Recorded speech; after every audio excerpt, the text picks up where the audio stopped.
sinubukan naman nilang ilaban ang relasyon. Kahit patago, bestie, oo. Story mo. Pero, Oops! wala talagang sekreto na hindi nabubuko. Wala talaga. Oo. Good luck. At sa'yo nang galing, ha?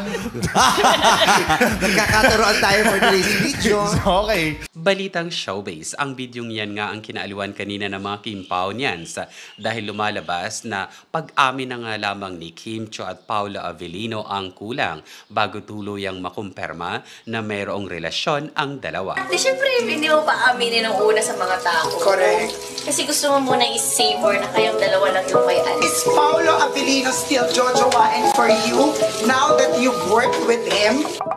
Paolo Avellino sa itsura, gagawain. Clingy ako sa feelings ko for some Alagaan kita.